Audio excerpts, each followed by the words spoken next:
રાજ્યસભા ચૂંટણી પહેલા ગુજરાત ભાજપના 4 ઉમેદવારો બિનહરીફ જાહેર. કોંગ્રેસ આપે ઉમેદવારો નહીં ઉતારતા ભાજપનો વિજય. ઉપલા ગૃહમાં હવે ગુજરાતના સાંસદોની સંખ્યા 11 પર પહોંચી.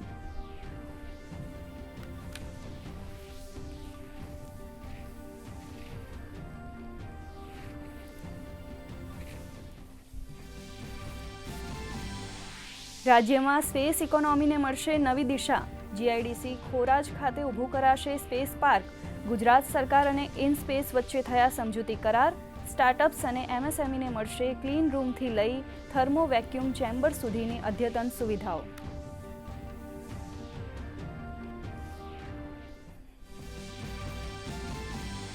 વૈશ્વિક સ્તરે અનિશ્ચિતતાઓ વચ્ચે મજબૂતાઈથી આગળ વધી રહ્યું છે ભારત. પ્રધાનમંત્રીનું 11મી નીતિ આયોગની ગવર્નિંગ કાઉન્સિલ બેઠકમાં નિવેદન. કહ્યું, મુક્ત વેપાર કરારને કારણે નિકાસકારો અને એમએસએમઈને મળશે અપાર તક.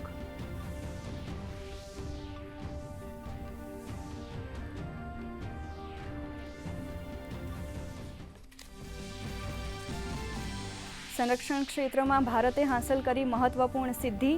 સ્વદેશી C-295 વિમાનનું વડોદરા ખાતેથી પ્રથમ સફળ ઉડાન પરીક્ષણ.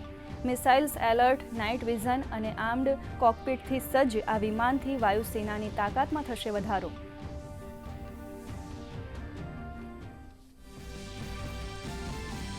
પશ્ચિમ એશિયામાં ઘેરાતા જતા સંકટ વચ્ચે કેન્દ્ર સરકારે કહ્યું, ખાડી ક્ષેત્રમાં ભારતીય નાવિકોની સુરક્ષા અત્યંત મહત્વપૂર્ણ. ઓમાનમાં ભારતીયો પર થયેલા હુમલાની કરી ટીકા.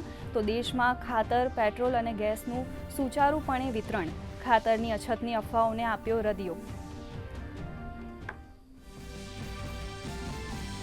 હોર્મુઝ જળમાર્ગમાં ફરી યુદ્ધના ભણકારા. અમેરિકા ઈરાનના સામસામે પ્રહાર. અમેરિકા ઈરાનના સૈન્ય ઠેકાણા પર સાધ્યા નિશાન. વળતા હુમલામાં ઈરાનના અમેરિકા અને સહયોગી દેશો પર ડ્રોનથી હુમલા.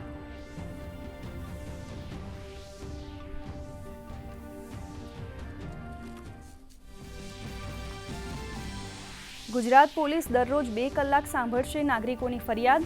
પોલીસ કમિશનરથી લઈને પીઆઈ સુધીના અધિકારીઓને નાગરિકોની ફરિયાદોનો નિકાલ સ્થાનિક સ્તરે જ લાવવા અપાઈ સૂચના. સામાન્ય અરજીઓનો 15 દિવસ અને ખાસ કેસોનો 6 અઠવાડિયામાં કરાશે નિકાલ.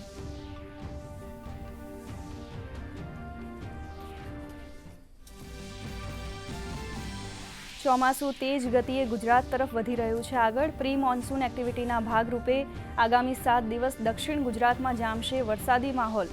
આગામી 2 દિવસ સુરત, નવસારી, વલસાડ અને ડાંગમાં હળવાથી મધ્યમ વરસાદની આગાહી.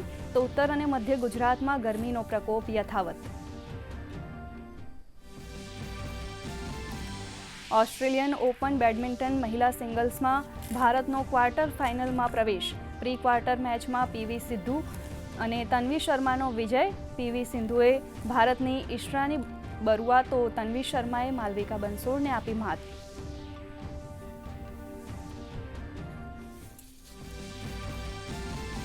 પ્રથમવાર 3 દેશો ફિફા વર્લ્ડ કપના બનશે યજમાન. અમેરિકા, કેનેડા અને મેક્સિકોમાં 48 ટીમો વચ્ચે 104 મેચનું આયોજન. લિયોનેલ મેસી અને ક્રિસ્ટિયાનો રોનાલ્ડો સહિત વિશ્વભરના 1200થી વધુ ફૂટબોલના ખેલાડીઓ લેશે ભાગ. ડીડી સ્પોર્ટ્સ પરથી નિહાળી શકાશે જીવંત પ્રસારણ.